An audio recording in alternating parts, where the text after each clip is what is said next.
Hello दोस्तों, कहानी दुनिया चैनल पर आपका स्वागत है। आइए सुनते हैं डॉक्टर पुष्पा सक्सेना जी की लिखी कहानी कैसी हो निक्की। डोरबेल पर निकिता ने दरवाज़ा खोला था। शाम के धुंधलाते प्रकाश में उस लंबे व्यक्ति को पहचान पाना कठिन था। एक स्नेहिल आवाज़ से निकिता के सर्वांग झंझना उठे। कैसी हो निक्की, पहचाना मुझे? मैं रॉबिन। हल्की सी खुशी आवाज़ में स्पष्ट थी। सॉरी, यहाँ कोई निक्की नहीं रहती। भरसक स्वर संयत करके निकिता ने जवाब दिया। कमाल है, मेरे सामने मेरी वही परिचित निक्की खड़ी है, भला उसे पहचानने में भूल कर सकता हूँ? शायद तुम्हें पता नहीं, वो निक्की आज से 7 वर्ष पूर्व मर चुकी है। गंभीर आवाज़ में निकिता ने कहा। उन्हीं 7 वर्षों पहले की अपनी भूल के लिए माफ़ी मांगने आया हूँ निक्की। माफ़ नहीं करोगी? मैं नहीं जानती आप कौन हैं। प्लीज़ यहाँ से चले जाइए, रात होने वाली है। इस तरह एक अपरिचित के साथ बात करके अपना समय नष्ट नहीं कर सकती। कुछ कड़े शब्दों में निकिता बोली। अमेरिका में पिछले 7 वर्षों में भी तुम्हें नहीं भुला सका। व्यस्तता के बीच अक्सर तुम्हारा मासूम चेहरा आंखों के सामने कौन जाता था। तुम्हारा अपराधी हूँ, जो सज़ा दो मंजूर है, पर ना पहचाने जाने का दंड सहन नहीं कर सकता। स्वर आहत था। मैंने कहा ना, निक्की अब नहीं है। आपकी बातें मेरी समझ से बाहर हैं। निकिता के दरवाज़ा बंद करने के प्रयास में रॉबिन जैसे बेचैन हो उठा। दरवाज़ा बंद ना कर देने की कोशिश में उसने दरवाजे के कपाट बंद होने से रोक लिए। बड़ी मुश्किल से तुम्हारे पेरेंट्स से तुम्हारा पता मिला है। अब द्वार बंद करके मुझे खाली हाथ वापस मत लौटाओ निक्की। मुझे अपने घर के किसी कोने में जगह दे दो, तुम्हें अपनी कहानी सुनानी है। आपसे कहा ना, मैं निक्की नहीं निकिता हूँ, मुझे परेशान मत कीजिए। मेरे घर में अजनबियों के लिए कोई जगह नहीं है। देर रात में आपको अपना ठिकाना खोज पाना भी कठिन होगा मिस्टर रॉबिन। जोर लगाकर निकिता ने बाहर खड़े रॉबिन के मुंह पर दरवाज़ा बंद कर दिया। ये भी जानने की कोशिश नहीं की कि रॉबिन कितनी देर तक उस बंद दरवाजे के बाहर खड़ा रहा, या शायद वो बंद द्वार खुलने की प्रतीक्षा कर रहा हो। अपने कमरे में पहुंच निकिता की आंखों से आंसुओं का सैलाब उमड़ आया। तकिए में मुंह गड़ाए आंसुओं से तकिया भिगोती रही। पिछले 7 वर्ष पूर्व की घटनाएं चलचित्र की तरह एक एक करके आंखों के सामने आती रहीं। क्या उन दिनों को वो कभी भूल सकी थी? बाबा की मृत्यु पर लंदन में बसे मम्मी पापा अपने तीनों बच्चों निकिता, नेहा और मनोज के साथ इंडिया आए थे। पापा दादी को अपने साथ लंदन ले जाना चाहते थे, पर दादी ने कहा था बूढ़े वृक्ष को नई धरती पर रोपने से वो जी नहीं सकेगा। मेरी देखरेख के लिए मेरे पिता के विश्वस्त मुनीम रामदास और उनकी पत्नी राधा है। अगर संभव है तो निकिता को मेरे पास छोड़ जा। मम्मी ने राहत की सांस ली थी। दादी को साथ रखने में उन्हें कितनी असुविधाएं झेलनी पड़ती। एक बार निकिता को छोड़ते मन हिचका था, पर पति ने समझाया था, वहाँ तुम्हारा इतना बिजी प्रोग्राम रहता है।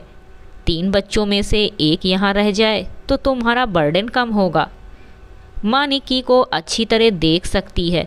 आखिर मैं भी तो उन्हीं की देखरेख में पला बढ़ा हुआ हूँ। पति की बातों में सच्चाई थी। वैसे भी अपने बच्चों में निकिता का सामान्य रंग रूप दूसरे दोनों बच्चे मनोज का मजाक सा उड़ाता लगता गए थे। 2-3 वर्षों बाद भारत आने का वादा कर मम्मी पापा निकिता को दादी के संरक्षण में छोड़ लंदन चले गए थे। दादी ने निकिता को प्यार से अपने सीने से चिपटा लिया था। सांवली सलोनी निकिता अपने मम्मी पापा से दूर अपनी दादी की स्नेहिल छाया में निर्द्वंद जी रही थी। दादी के संरक्षण में वो अपने को कितना सुरक्षित पाती थी। बंधी बंधाई दिनचर्या, रोज़ सुबह मंदिर में पूजा के बाद कॉलेज जाना, शाम को दादी को रामायण पढ़कर सुनाना, और रात में दादी से सट कर लेटी निकिता गहरी नींद में डूब जाती। 3 वर्षों का लंबा समय बीत गया। लंदन से निकिता के मम्मी पापा भारत आए थे। उनके आने से निकिता के शांत स्थिर जीवन में व्यवधान पड़ गया था। गौरी ने महसूस किया निकिता की सांवली काया खिल आई थी। शायद ये उसकी उम्र का तकाजा था। 16 साल की उम्र में तो हर लड़की मोहक दिखती है, पर उसके तौर तरीकों ने गौरी को परेशान कर डाला था। लंबे बालों को कसकर 2 चूटियों में गूंथ सुंदर बालों का सौंदर्य ही समाप्त हो जाता था। हाथ से दाल भात खाने वाली और सुबह शाम पूजा पाठ करने वाली लड़की से यूके का कौन लड़का शादी करेगा। अपने भाई बहनों और मम्मी के साथ निकिता अपने को अजनबी पाती। भाई बहन उसे कौतुक से देखते। क्या वो उनकी अपनी बहन है? उसकी हर बात पर माँ के निर्देश उसे आतंकित करते। रात में गौरी ने पति से कहा था, सुनो जी, इस बार निक्की को साथ ले जाना है। यहाँ रहकर वो निरी गंवार बन गई है। निखिल जान गए थे माँ और निक्की किस तरह एक दूसरे से जुड़ गई थीं। उन्हें अलग करना उनके प्रति अन्याय होगा। निकिता अब क्या लंदन के जीवन से साम्य बिठा सकेगी? पति को सोच में डूबा देख गौरी झुंझला उठी थी। क्या सोच रहे हो?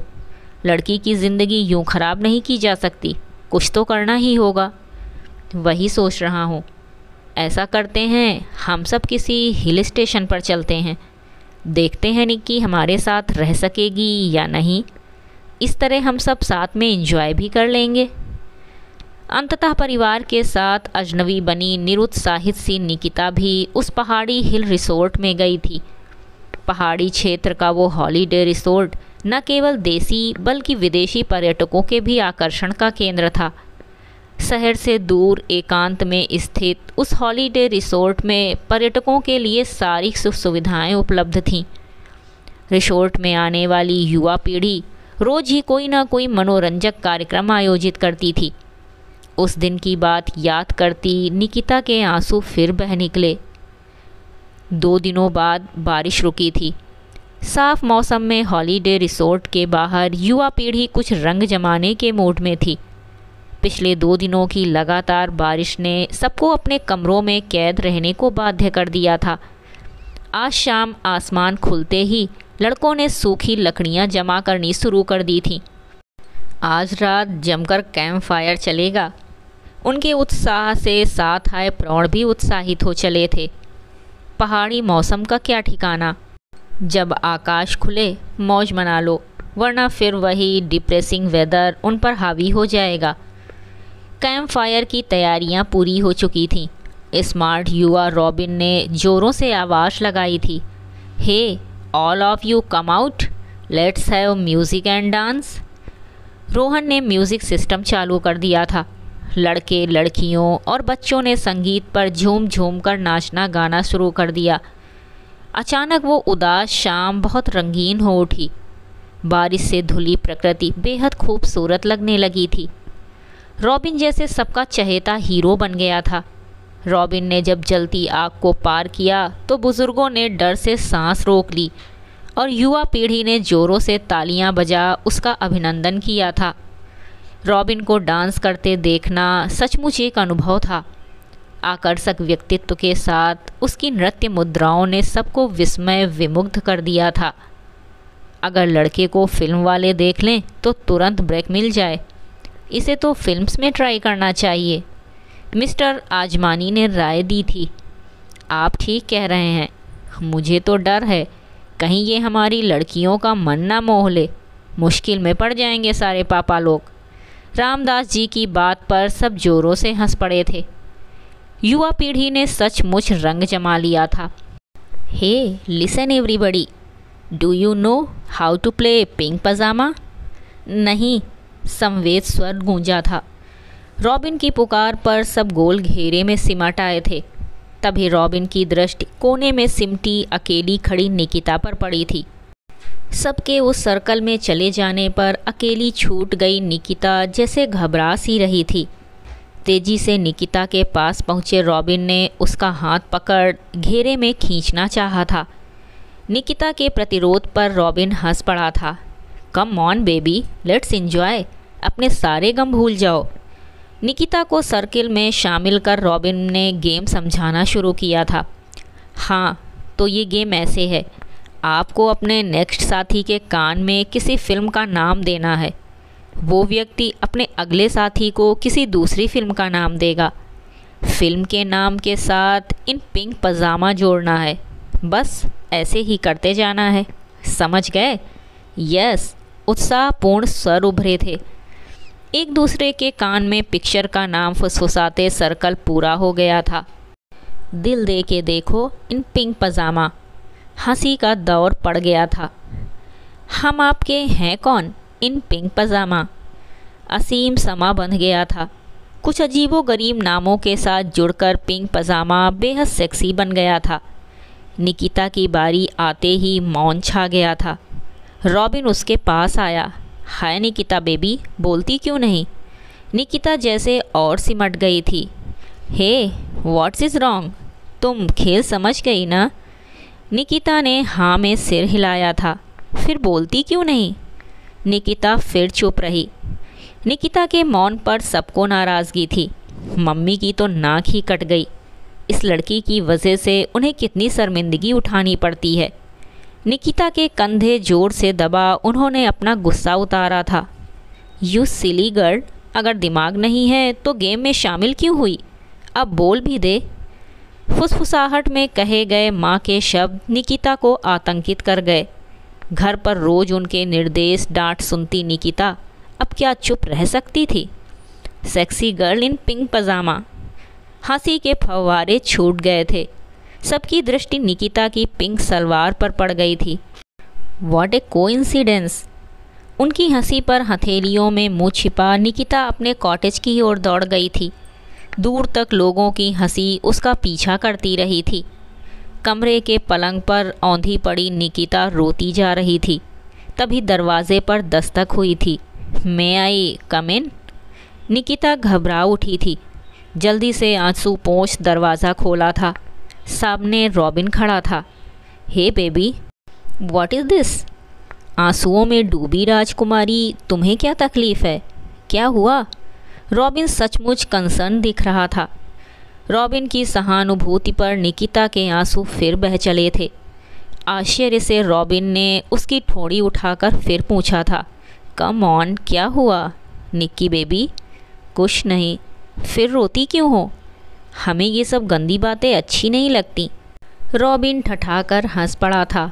ओ गॉड, तुम खेल को सीरियसली लेती हो। खेल में क्या ऐसी बातें कही जाती हैं? हमारे बारे में सब क्या सोचते होंगे? पागल, सिंपली मैड। अरे ये खेल है, कोई इन बातों को सीरियसली नहीं लेता। सच तो ये है, तुम्हारी वहाँ से अब्सेंस का भी किसी ने नोटिस नहीं लिया। फिर तुम यहाँ कैसे आए? क्योंकि मैंने तुम्हारी अब्सेंस फील की थी। निक्की बेबी, तुम सबसे अलग लड़की जो हो। अपनी बात ख़त्म करते रॉबिन ने प्यार से निक्की के माथे पर झूल आई लट संवार दी। निकिता सिहर उठी। Are you feeling cold? Nikita ने नहीं में सिर हिलाया था। अच्छा, तो आज से हम दोनों दोस्त हुए। बोलो, मंजूर है? रॉबिन ने अपनी हथेली खोल आगे बढ़ा दी थी। निकिता उस खुले हाथ पर अपना हाथ देती हिचक रही थी। रॉबिन ने उसका हाथ पकड़ अपनी हथेली पर ज़ोर से दबाया था। अब हम दोस्त हैं। नाउ नो मोर क्राइंग। चलो एक कप कॉफ़ी हो जाए। हम कॉफ़ी नहीं पीते। फिर क्या दूध पीती हो? रॉबिन शरारत में मुस्कुरा रहा था। हाँ कहते निकिता को शर्म आई थी। चलो आज मैं कॉफ़ी बनाता हूँ।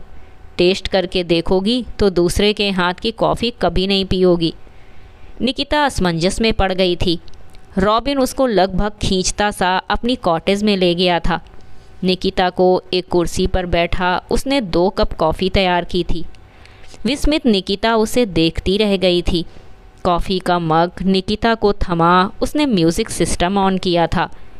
पहला पहला प्यार है। निकिता रोमांचित हो उठी थी, जैसे वो सपनों में जाग रही थी।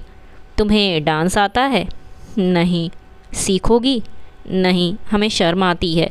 सिली गर्ल, किसी भी आर्ट को सीखने में शर्म क्यों? मैं डांस करता अच्छा नहीं लगता। निकिता चुप रह गई थी। रॉबिन को डांस करते देख सब मुग्ध रह जाते थे। जिस दिन उसने जलती आग को डांस करते हुए पार किया था, सब विस्मय विमुग्ध रह गए थे। अच्छे लगते हो, संकोच में निकिता कह सकी। तो आज से ही तुम्हें डांस सिखाता हूँ। निकिता का हाथ पकड़ रॉबिन ने स्टेप्स सिखाने शुरू किए। सपने जीती अभिभूत सी निकिता उसके साथ स्टेप्स दोहराती गई। गुड, तुम जल्दी ही अच्छा डांस करने लग जाओगी। कल से इसी समय प्रैक्टिस के लिए आऊँगा। हम क्या सचमुच डांस कर पाएंगे? भोली दृष्टि रॉबिन पर निबद्ध थी। सिर्फ डांस ही नहीं कर पाओगी, बल्कि मेरी डांस पार्टनर भी बनोगी। तुम्हारी डांस पार्टनर? निकिता विस्मित थी। निकी, तुम टैलेंटेड लड़की हो, मुझे पूरा यकीन है मेरी दोस्त अपनी परफॉर्मेंस से सबको मुग्ध कर दोगी। प्यार और विश्वास से निकिता की हथेली पर किस करके रॉबिन ने कहा। निकिता का शरीर जैसे अवश हो गया था। उस दिन से रोज़ रॉबिन निकिता को डांस सिखाने आता था। निकिता भी जैसे डांस के पीछे पागल हो उठी थी। रॉबिन के प्रति निकिता के मन में अनजाने ही चाहत का एक नन्हा सा अंकुर पनप आया था। रॉबिन की मीठी बातें निकिता को रोमांचित कर जाती। वो सपनों में जी रही थी। सपनों का राजकुमार रॉबिन था। 16 साल की निक्की सोचती, रॉबिन भी उसे चाहता है, वरना वो उसके लिए अपना कीमती वक्त क्यों व्यर्थ करता। 10 दिन बीत चुके थे। वो आखिरी दिन था। सबको अपने अपने घर वापस लौटना था। निकिता बेहद उदास थी। अंतिम दिन डांस का प्रोग्राम था। अंतिम डांस परफॉर्मेंस देखने को सब हॉल में जमा थे। म्यूज़िक शुरू होते ही जोड़ियां डांस फ्लोर पर आ गईं। एक तरफ खड़ी निकिता का हाथ पकड़ रॉबिन डांसिंग फ्लोर पर ले गया। निकिता की बहन नेहा चौंक गई। वो सोच भी नहीं सकती थी कि निकिता भी डांस कर सकती थी। रॉबिन के कंधे पर हाथ धरे निकिता के पैरों में जैसे पंख लग गए थे।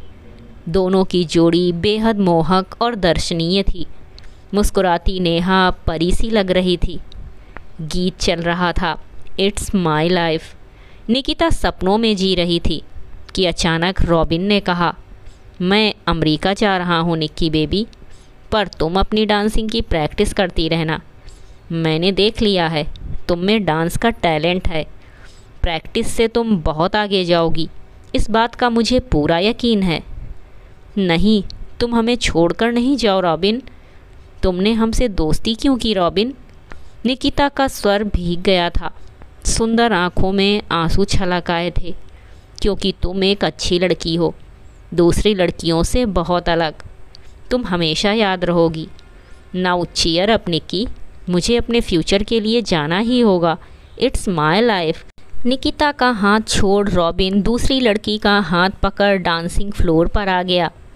नम आँखों के साथ बेहद उदास निकिता जब कॉटेज पहुंची तो मम्मी को पापा से कहते सुना, रॉबिन ने निक्की को डांस सिखाने के पैसे तो ज़रूर बहुत लिए, पर लड़की को ढंग का डांस ज़रूर सिखा दिया। वो तो उसे सिखाना ही नहीं चाहता था, पर अमेरिका जाने के लिए उसे पैसे चाहिए थे, इसीलिए पैसे लेकर मान गया। नहीं नहीं, ये झूठ है, वो हमारा दोस्त है। पलंग पर औंधी पड़ी निकिता सिसकियाँ लेकर रो पड़ी। दोस्ती के नाम पर इतना बड़ा धोखा?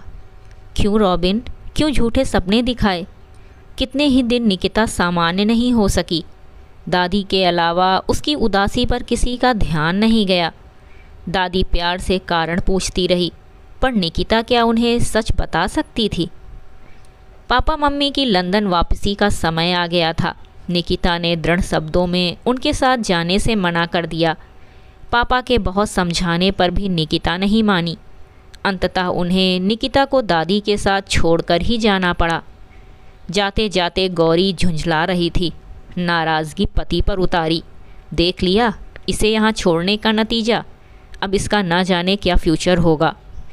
परेशान मत हो, सब ठीक होगा। हमें निक्की पर जोर नहीं डालना चाहिए। मम्मी पापा के लंदन चले जाने के बाद अचानक एक दिन निकिता ने अपने आंसू पोंछ डाले। दृढ़ निश्चय के साथ दादी से कहा था, दादी, हम अपनी पढ़ाई पूरी करने के साथ नृत्य भी सीखना चाहते हैं। पढ़ाई के साथ नृत्य सीखने की इच्छा ने दादी को विस्मित कर दिया था। पर निकिता के बार बार के अनुरोध पर दादी को स्वीकृति देनी ही पड़ी थी। 7 वर्षों की कठिन तपस्या के बाद आज निकिता का अपना रौनिक नृत्य कला केंद्र शहर का प्रसिद्ध नृत्य कला केंद्र है। निकिता और उसके स्टूडेंट्स के जगह जगह कार्यक्रम होते रहते हैं। निकिता की प्रसिद्धि दूर दूर तक पहुंच चुकी है और आज 7 वर्षों बाद रॉबिन वापस आया है। निकिता उससे क्यों नहीं मिली, जिसे चाह कर भी कभी नहीं भुला सकी, जो उसकी प्रेरणा रहा है। उसे बंद दरवाजे से लौटा दिया। क्यों निक्की, क्यों? रात भर बेचैनी से करवटें बदलती निकिता बहुत सवेरे पलंग से उठ गई। समझ नहीं पा रही थी कि वो क्या करे। क्या रॉबिन अभी भी उसके बंद द्वार पर खड़ा होगा? अभी सूर्योदय नहीं हुआ था। अचानक अपनी इस सोच पर बंद दरवाजे के कपाट खोल निकिता उस हल्के अंधेरे में रॉबिन को देख पाने की कोशिश कर रही थी। नहीं, रॉबिन वहाँ नहीं था। निराशा ने निकिता का अवसाद बढ़ा दिया। कल शाम उसने ही तो रॉबिन को खाली लौटाया था, फिर क्यों उसके लौटने का इंतज़ार कर रही थी? 16 वर्ष की उम्र का उसका पहला और अंतिम प्यार वापस आया, पर उसे वो खो बैठी। पिछले 7 वर्षों में मम्मी पापा और दादी ने ना जाने कितने रिश्तों के लिए उसकी हाँ पाने का प्रयास किया, पर निकिता ने हाँ नहीं की। क्यों? क्या वो जानती नहीं थी क्या कहना चाहता था रॉबिन? उसने मौका भी नहीं दिया। सूर्योदय का हल्का उजाला खिल रहा था। निराश निकिता ने दरवाज़ा बंद करने का प्रयास किया तो अचानक गुलाब के फूल के साथ एक बंद लिफाफे पर उसकी दृष्टि पड़ी। लिफाफा उठा निकिता ने कमरे में रोशनी जलाकर लिफाफा खोला। दिल तेजी से धड़क रहा था। पत्र उसी के नाम था। निकिता, तुम्हें अपनी निक्की कहने का अधिकार खो बैठा हूँ। दोस्त बना था, पर दोस्ती की जगह सौदा किया था। अपनी महत्वाकांक्षा पूरी करने के लिए तुम्हें धोखा देने का अक्षम्य अपराध किया है। अपना अपराध जानते हुए भी तुमसे माफ़ी की आशा कर रहा था। तुम्हारी सफलता के लिए बहुत बधाई। यहाँ आकर पता लगा, आज से 7 वर्ष पहले की भोली निक्की सुप्रसिद्ध नृत्यांगना के रूप में अपनी पहचान बना चुकी है। तुम्हारे लिए बहुत खुश हूँ निकिता। अमेरिका बहुत बड़े बड़े सपने लेकर गया था, सफलता भी मिली। मेरा डांसिंग स्कूल प्रसिद्ध हो रहा था। उन्हीं दिनों अमेरिकन युवती नैन्सी मेरी ज़िंदगी में आई। उसका सौंदर्य और उसकी मादक अदाएं मुझे आकृष्ट करने लगीं। मेरे नृत्य की साथिन बनकर वो मेरे जीवन में अपनी जगह बनाने लगी। उसके साथ अपने को पूर्ण पाने लगा था। अब मेरे पास धन भी आने लगा था। एक बड़े कार्यक्रम में परफॉर्मेंस के लिए हमें इनवाइट किया गया था। आयोजक फ्रांस का एक उद्योगपति था। नैन्सी के रूप सौंदर्य ने उसे नैन्सी का दीवाना बना दिया। मेरी जानकारी के बिना नैन्सी उससे अक्सर मिलती थी और एक दिन अप्रत्याशित घटा। एक छोटे से पत्र में नैन्सी ने लिखा था वो उस उद्योगपति के साथ हमेशा के लिए फ्रांस जा रही थी। उसके धोखे से मैं टूट गया। उस दिन मुझे तुम बहुत याद आई। तुम्हारा आंसुओं के साथ कहना, मुझसे दोस्ती क्यों की थी रॉबिन? मुझे छोड़कर मत जाओ। सच कहूँ, उस दिन मैंने जाना किसी के धोखे से दिल टूटना कितनी पीड़ा देता है। कई दिनों तक सोचने के बाद लगा, दोस्त बनकर तुम्हें धोखा देकर जो दुख पहुंचाया है उसकी माफ़ी मांगकर ही मुझे शांति मिलेगी।